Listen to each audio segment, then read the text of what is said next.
Yeah, you running out of time. All the walls closing in from every side. On the red eye, straight to goodbye. If you wanna live, gotta cut the ties.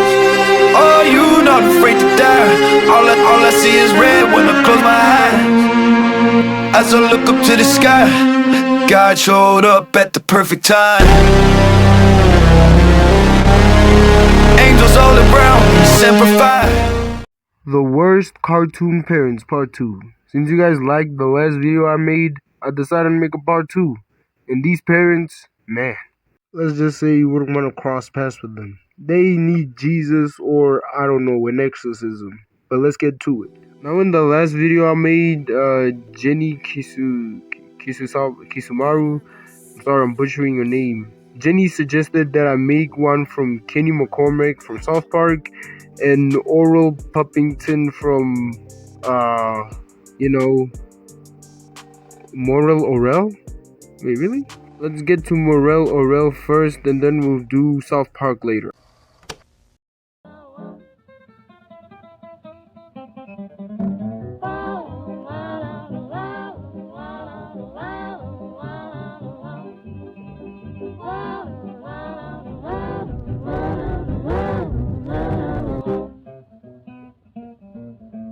Come back to old Yazoo.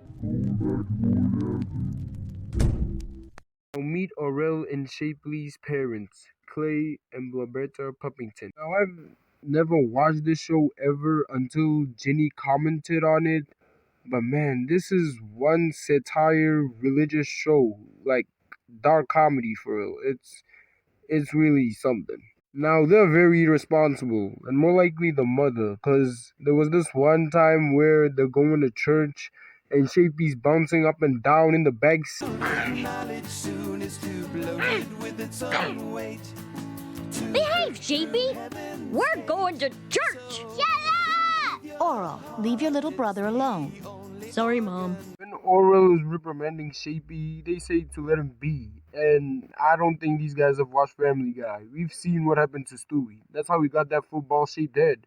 You can tell how irresponsible the mother is because she always leaves Shapely with dangerous tools like sewing needles, a drain cleaner, and a blowtorch. Like, bruh, don't y'all even see what this kid is doing? Like, you can tell they're a dysfunctional family. Like, let's list them all one by one.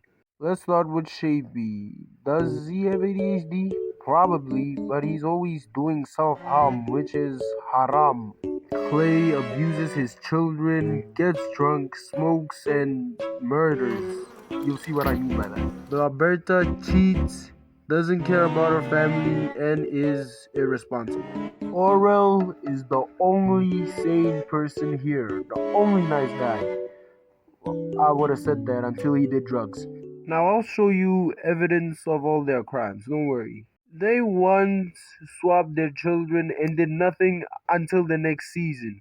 So they once had new neighbors and they invited them over for dinner and then they had like some religion dispute. Heavenly Father, thank you for new friendships. In this cold, cynical, free-thinking, lonely world you've made, it's so unexpected when new friendships are welcomed with open hearts. In your name we say thank you and repeat your prayer. Our Father, who art in heaven, hallowed be thy name. Thy kingdom come, thy will be done, on earth as it is in heaven. Give us this day our daily bread, and forgive us our trespasses, as we forgive those who trespass. Debtors? Trespassers? What are you, nuts? Get out! Well, you think you know someone. They took Shapey and they left them with their kid named Block, some name, and they swapped them for like a whole season, bro. Season 2, episode 8. That's when they took Shapey, and they gave him back season 3, episode 1. This kid was not missing for 1 nor 2. He was missing for 12 episodes straight. And Clay saw Shapey in the van. You know what this guy does? He shrugged his shoulders turned back, walked in his house, and didn't care. He didn't alert anyone. He just saw Blog and was like, whatevs. We got hit. We got their kid. They got ours. Like, bruh, come on. And then after they retrieve him, Blob takes both the kids. Like, why? It's an unofficial adoption, so they don't have any, license or whatever papers for like Blog. They just took him. That's like basically kidnapping. They let Orel get addicted to drugs. Like, come on, bro. What is this family doing? So Clay wanted to teach Orel about financial responsibility, and he lets Orel, get a job. Orel saw this as a way to help a homeless man, but it was a guy doing drugs, and he gave him drugs. He told the family about it, and they didn't even want to inspect what that guy gave him. They just be like, okay, have fun. And now you see this became a problem because they didn't see it, and Orel became addicted, and they didn't even care. They just saw him, and that's it. Orel was the one that showed concern, and he's the one that's like busy sticking sewing needles in his eyes. Like, come on, guys. There was this two-parter episode, which was really a legitimate dark episode. Like, man, they started to go into camping, and it just turned from one thing to another. Clay shoots at someone's dog. But it's someone's hunting dog. Orel, hunting dogs are just nature's rabbits. And then he eats it. Then Clay goes on a drunken rant. Oh, God. What's the matter? I hate myself.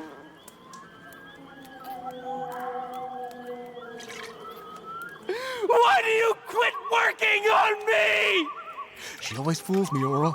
I'll make things better, dear. Drink me. Put me inside you. I'm great. And she chokes me just like every other whore out there.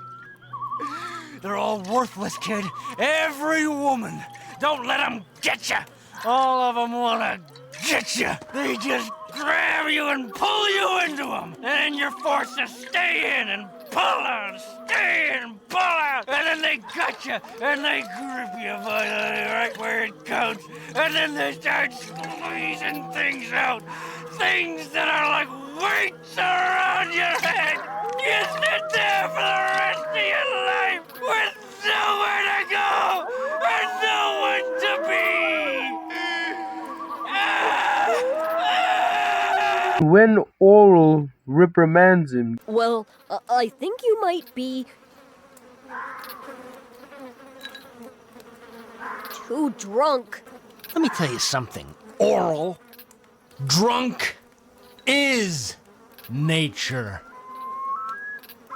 I'm not really comfortable hunting with you right now. guess what he tries to do? He tries to beat him, which didn't work.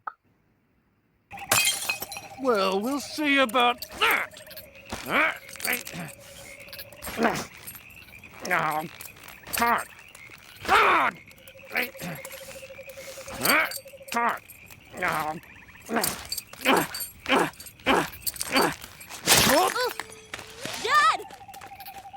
Get away from me! Oh!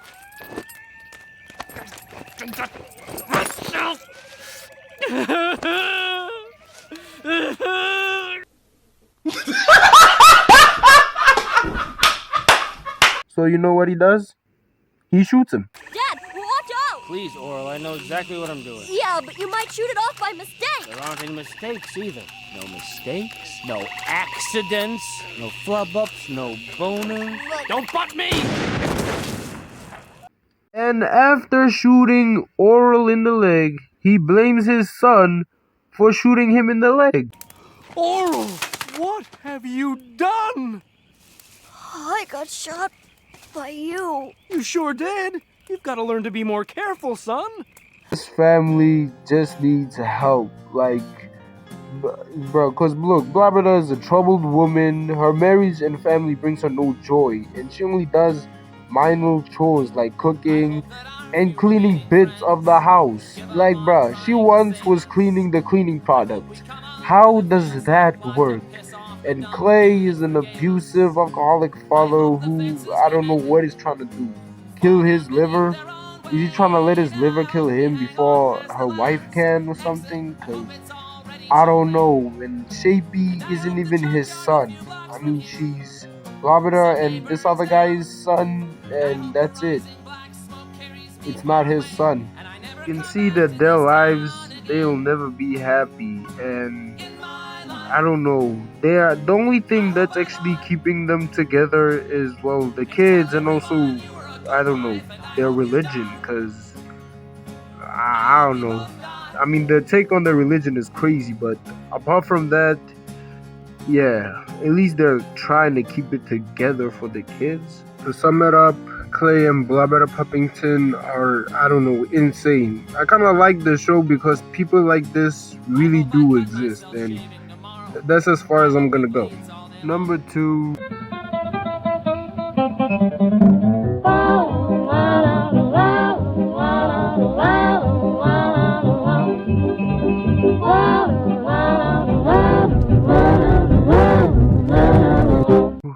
Quinn and Daria Morgendorffer's parents, Jake and Helen Morgendorffer. My God. These two, I don't know how these two are parents at all. I mean, they're better than Clay and, well, Blobber, but these two, man, I don't know how they really became parents. Like, seriously. Now, Jake and Helen are attached to the past, and their repercussions from the past are affecting them. And who knows, it actually might affect their children, maybe, but I don't think it actually will. I've seen Quinn, I've seen Daria, they look like it ain't affecting them that much. Now let me start with Jake. Now, he's a good character, but he's always stressed out. 250 billion a year? Damn it, that's it, Daria! What am I, made of money? Jake, were you listening? Daria said... Tutoring, dental work, Congress! I'm not a machine, damn it! I'm a man! He's anxious over money issues, like maybe the value of the dollar's gone down or something like that. And he actually once got bloodshot eyes. You could like see it, and he also had like a mild heart attack. What'd the doctor tell you about cheese, Jake? What'd the doctor tell you about cheese, Jake? Why can't a man come home from a hard day's work and enjoy a lousy taco without it turning into... Hey, you know, it's the darndest thing. I can't feel my arm. Well, yes, I can probably put together a 4-phase strategy by Monday, but...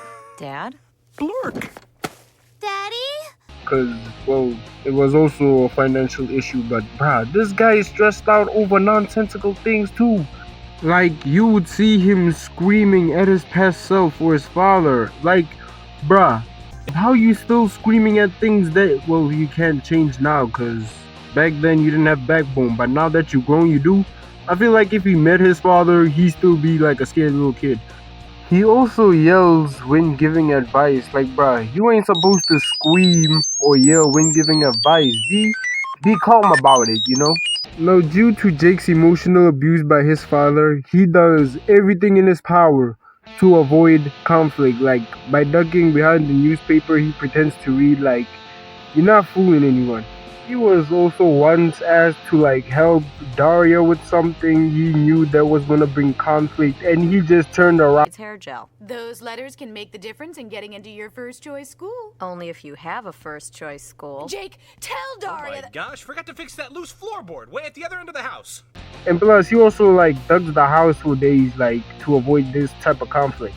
And he was bullied in the military academy, bro, by his peers, his teachers, even his dad, like, you know, in a sense. And his dad is the biggest factor of, well, his life. Like, I remember one time they told him, like, he has a wedding, and he, you know, clipped his, I don't know, dog's nails or something. Apart from that, Jake is financially irresponsible to his daughters. Like, there was this one episode where Quinn got a good grade, and he gave Quinn money, and then Daria made a good point, and then he gave Daria inept in dealing with family issues. Like, say the daughter have an issue, Helen just says, I'll deal with it, and doesn't let Jake deal with them, and that becomes a problem, because if Helen just says she'll deal with them because they're girls and he's a boy, Jake won't actually, you know, know how to deal with girl problems if she lets Helen do it. Like, what if Helen just one day,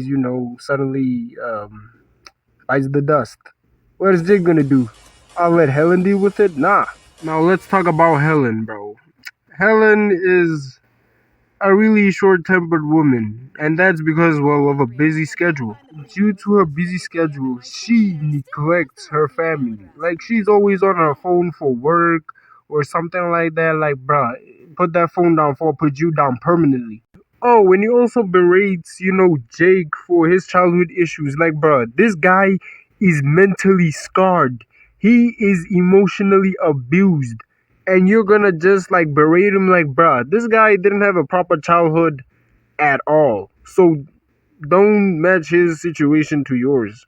Oh, and she also has, like, I don't know, somewhat a god complex, because she puts herself on this pedestal, like, she's the one.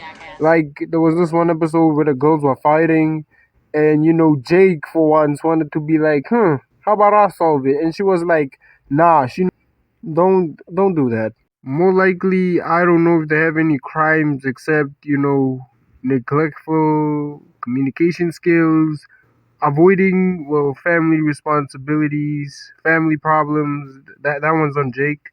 But apart from that, that's it. So they didn't abuse their kids like that. But yeah, apart from that, I don't know. Jake and Helen Morgendorffer, PTSD. Okay, so the next parents I want to talk about are still in the Daria universe.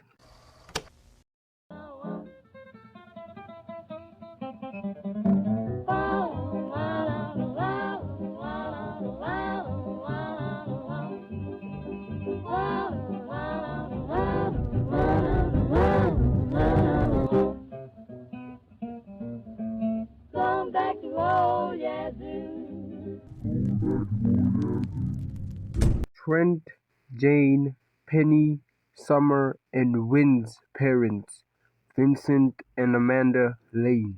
Now, there's really not much to go on with these two because, I don't have much information because the mother's always painting or doing pottery and the father's always, I don't know, taking hikes or going on adventure. You gotta ask yourself, when have you seen these two, like, ever involved in their kids' lives? I genuinely feel like these parents don't communicate with these kids. And Amanda once said something about a butterfly representing the kids, but I couldn't even comprehend what she was saying. If you try to hold a butterfly tightly in your hand, it will die. You have to let it go. And if it comes back, it is truly yours. But if it doesn't, it never really was. And also, they have way too many kids. I mean, it's 5. I guess it's not like the Loud House. And they have, like, Azula as their oldest child, who thinks she's the master of all relationships and perfect, but her own kids escape just to be with her mother. And then you got Aang the breeze mender here, who looks like the comical, calm down, bro, who's in a failing relationship because her wife, girlfriend cheated on her or something like that. Then you got the middle child, Penny, who looks like a toxic Jane and is also, I don't know, trying to be the female Pablo Escobar. Then you got Trent, Jane, who, well, are trying to figure things out and, well, actually, they got their lives figured out. So I don't know. Amanda Lane and Vincent Lane, neglectful. Wait, get K, blue, berry, make it, shake, build, in, back, hey. Kevin, Kenny, and Karen McCormick's parents, Carl and Stuart McCormick. I want to say neglectful, but let's be honest, these two are irresponsible. I feel like I'm gonna be focusing more on Kenny than the other two, but let's get into it. They're irresponsible, like financially irresponsible. Like, they'll be buying things like scotch and the ZZ and the Zaza and the vodka. They buy things that they want that aren't for the kids or like in the kids' interest. You can tell how irresponsible they are because they don't supervise their kids. They're like mass murderers. Now think about it. How many times has Kenny died in the show? Not once, not twice, not 6, not 20, not 50, but 127 times. Kenny might be super, because how do you die this many, this amount of time. Now Carl and Stuart fight in front of the kids, whether it be verbally or physically. And because of this, their children got taken away. Think you're man enough to fight me, you little shit? Yeah, 'cause you're a drunk piece of shit, Dan. You're both drunk pieces of shit! Both of you sit the fuck down! Shit! But the children in this home live in a world of neglect. There's no... No, my babies! Don't take my babies! You're hurting my orb! My babies! Yeah, they took away her babies, and they lived in this, I don't know, agnostic household, which, well, you know, it's still a better living arrangement than these two. I'd still prefer they live here. I mean, if you overlook this thing of they always have to drink Dr. Pepper and no other soda or type of drink, I still prefer they live here. They are also bad role models. Like Stuart blames others for his own mistakes. Well, I'm sure you'll find another job soon. Something will come along. Not that easy. You were lucky. Now, I wasn't lucky. You had rich parents. You got to go to that expensive community college. Hey, I worked my ass off to get to where I am today. I wanted to be somebody. I wanted to be somebody too. I just wasn't born with a silver enema up my ass. You're just jealous. You're a bitter old drunk just like your father. And also, Stuart is also always unemployed. Like, bro, get your lazy ass up, take 5 minutes and fill out a job application, bro. It ain't that hard. And Carol can't cook. Like, they always be having some frozen waffles or something like that. But at least, like, in the seasons, Carol tries to better herself. But at least she's doing something. But Stuart, man, I don't know. He'll never change or something. Plus, I wanted to know, like, when Kevin was born, because he's the oldest. And he's, well, just like his father. Like, I want to know when Kenny's brother was born. And it turns out that Carol was 13 and his dad was 29. Like, bro, what? Like, an emoji says it all. That's all I'm gonna say. But yeah, I don't know. These two are just bad. But unlike the other drunkards, they don't abuse. They do abuse the kids, but not like that. We don't really see it. They more likely beat each other up and all that. But still, for that. But yeah, in the end, you know, Kenny's repercussions from his family is gonna, like, affect him later in his life. And how he will deal with it, we'll see. Will he be like the father? Or will he just, I don't know, bottle it up until one day he finally explodes? That's all I'm gonna say. Carl and Stuart McCormick, irresponsible.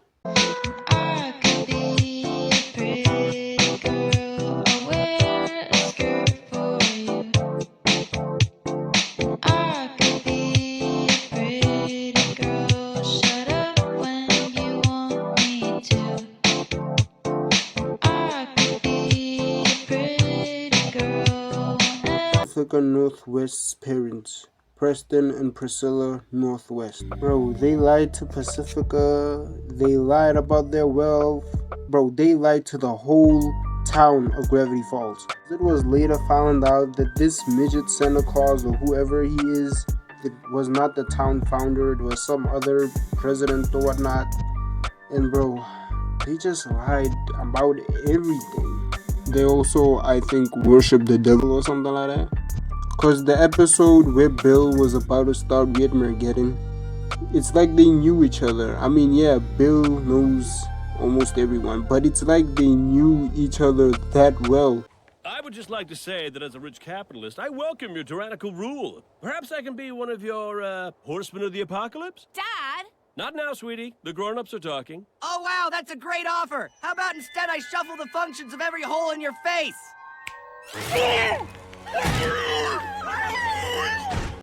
And when Bill was vaporized or, I don't know, erased from existence, you know what happened? In other news, the Northwest family has gone broke. After pledging his allegiance to Bill and then placing all his savings in weirdness bonds, Preston Northwest had to sell his mansion to preserve his family fortune. You're only going to have one pony now. Yep. The Northwests lost their assets, or I don't know, the freaking money. Yeah, and throughout all this, Pacifica Northwest is the one that gets better with time, because she learns the truth about her family, like every bad thing they did. But yeah, man, Preston and Priscilla Northwest, manipulators. Really, nigga? Bro, they ain't manipulators, I'ma just say liars. Still in the Gravity Falls universe, I want to discuss two more parents. Gideon Gleeful's parents, Bud and Mrs. Gleeful. But I think Mrs. Gleeful is Clara, so yeah. I'm not even sure what to call this parenting, because if anything, it looks like Gideon is in charge of this. Clean me! Father, could you give widow old me a ride to the mystery shack? Oh, I'd love to, Sugar Pie, but I have a heck of a lot of cars to sell. I do. No! Don't tickle me! No! Never tickle me! What have I told you? Look at me. What have I told you? Tickling is no laughing matter. There we go. Bro, they're very passive. Well, maybe the father is. And the mother? What have they done to her, Moon? She is soulless, and she always utters cleaning. Just keep cleaning. Like, bro, are you okay? She reminds me of Linda Stotch in that one episode. I don't know what to say. These two need to take control of Gideon's life. Because at this point, Gideon is the only one that looks like he's in perfect control of his own parents. Because this, whatever it is, I swear, it's just bad, bro. Because, what? Yeah, that's it. Leave a like, comment, subscribe, and in conclusion, don't be like these people, because they're horrible. See you next time. My life, my life, my life, my life in the sunshine. Everybody loves the sunshine.